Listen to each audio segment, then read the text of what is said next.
Iran में supreme leader Ali Khamenei के अंतिम संस्कार की तैयारियों के बीच बयानबाजी से माहौल गर्मा गया है। सवाल उठने लगा है कि क्या एक बार फिर ईरान और अमेरिका के बीच भीषण युद्ध छिड़ेगा? क्या फिर से मिडिल ईस्ट में तनाव बढ़ेगा? दरअसल अमेरिकी राष्ट्रपति डोनाल्ड ट्रंप ईरान पर दबाव बनाने का कोई मौका नहीं छोड़ते। एक बार फिर ट्रंप ने ईरान को धमकी दी है। अमेरिकी राष्ट्रपति ने कहा है कि अगर ईरान नहीं सुधरा तो उसका अस्तित्व नहीं बचेगा। लगता है ईरान कभी नहीं सुधरेगा, लेकिन हम और संयम नहीं बरत पाएंगे। एक समय ऐसा भी आ सकता है जब हमें उस सैन्य अभियान को पूरा करना पड़ेगा जिसकी शुरुआत हमने बहुत सफल तरीके से की थी। अगर ऐसा हुआ तो ईरान का अस्तित्व ही नहीं बचेगा।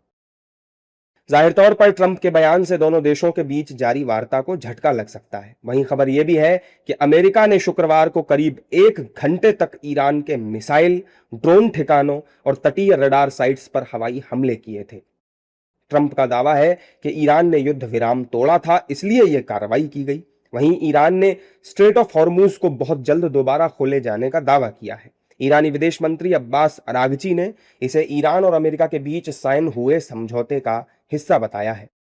अरागची ने कहा कि हॉर्मुज अगले 30 दिनों में ठीक उसी तरह खुल जाएगा जैसे वो जंग से पहले था। ईरान स्ट्रेट ऑफ हॉर्मुज से मौजूद सभी बाधाओं को हटा देगा। हॉर्मुज का प्रबंधन पूरी तरह से ईरान के तय की गई व्यवस्था के तहत होगा। ईरानी विदेश मंत्री ने स्ट्रेट ऑफ हॉर्मुज के प्रबंधन में किसी भी बाहरी देश या संस्था के दखल को लेकर भी सख्त चेतावनी दी है।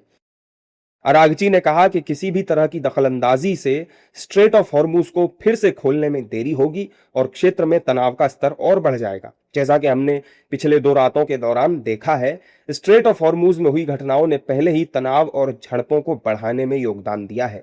मैं सभी पार्टियों से अपील करता हूं कि वो हॉर्मुज के मैनेजमेंट या ईरान के इसे फिर से खोलने के लिए किए जा रहे इंतजामों में दखल न दें। उनको साइन किए गए एमओयू का पालन करना चाहिए और इसे अपने तय रास्ते से भटकने नहीं देना चाहिए।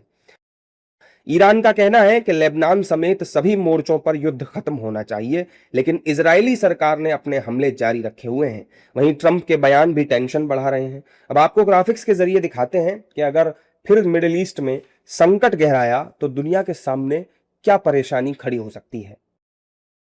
तेल की कीमतों में होगी तेज बढ़ोतरी। पेट्रोल डीजल महंगे होने से महंगाई बढ़ेगी। वैश्विक शेयर बाजारों में गिरावट आएगी। हवाई यात्रा भी महंगी हो सकती है। खाद्य वस्तुओं की कीमतों में तेजी से बढ़ोतरी होगी।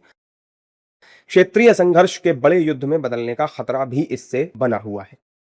एक बार फिर से मिडिल ईस्ट में स्ट्रेट ऑफ हॉर्मुज को लेकर संघर्ष और तनाव बढ़ता नजर आ रहा है। दुनिया के बड़े हिस्से का तेल और गैस इसी समुद्री मार्ग से होकर गुजरता है, इसलिए यहां की स्थिति का असर वैश्विक व्यापार और ऊर्जा बाजार पर भी पड़ता है। अब देखना होगा कि आने वाले दिनों में क्या तस्वीर बनती है।